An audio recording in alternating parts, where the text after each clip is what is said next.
In this video, we're going to show ways that some linear relationships can be shown. Okay, so what we're going to do is we're actually going to have a linear relationship which is going to be represented by this very simple equation. Y is equal to x plus 1. Now we can represent this as a table of values. So that's the first way that we can represent this linear relationship. So what we would do to represent this as a table of values is draw a table. And in the first row, we'd put values for x. In the second row, what we'd do is put values that we calculate for y. So here I'm going to have the values minus 2, minus 1, 0, 1, and 2. And we'll create this as a table. Oh my goodness, it's a terrible table. Yeah, tidy it up a little bit. And so what we can now do is we can calculate the corresponding values for y based on this equation. So when x is equal to minus 2, we substitute the value minus 2 into this equation. Minus 2 plus 1 is going to be minus 1. When x is equal to minus 1, minus 1 plus 1 would give us the value 0. When x is equal to 0, 0 plus 1 would equal 1. When x is equal to 1, 1 plus 1 would give us the value 2. And when x is equal to 2, 2 plus 1 would equal 3. And so you can see here we've represented our algebraic expression as a table of values.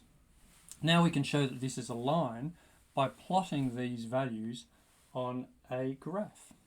So you've got to look at your values first and decide how far you're going to plot your graph. So you can see here I've got values in x that go from minus 2 to 2 and values in the y direction that go from minus 1 to 3. And so I'm going to need to create a graph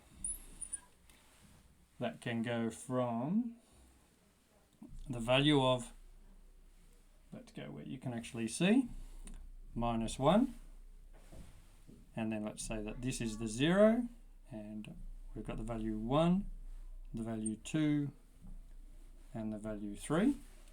So minus 1, 0, 1, 2, 3 in the y direction. And remember that that can go forever in a positive direction and also forever in a negative direction. If we add our x axes, then we've got the value 1, 2, and 3 in that direction. And if we go this way, minus 1, minus 2, and minus 3 in this direction, in the negative direction. And so now we can plot these pairs of values to show that it's linear. So when x was equal to minus 2, here's our value for x being minus 2, y was equal to minus 1. And so we're going to have our first point, minus 2, minus 1, being plotted here. When x was equal to minus 1, y was equal to 0. Now that's called the x-intercept because it's where it intercepts the x-axis. When x was equal to 0, right here, y was equal to 1. And just like this is called the x-intercept because it's where it intersects the x-axis, this is called the y-intercept because it's the point where it intersects the y-axis. When x was equal to 1, y was equal to 2. And when x was equal to 2, y was equal to 3. And you can see that those points that we've plotted make a linear relationship.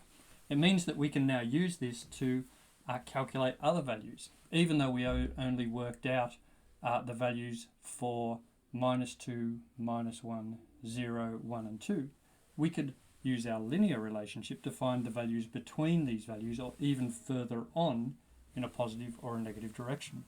And so if we draw our linear relationship, we can hypothesize that that's going to continue on forever in this direction, and we can find values that match up in that direction and in the negative direction as well. And so we've then got our linear relationship that was represented using algebra, a table of values, and then we've been able to graph that as well.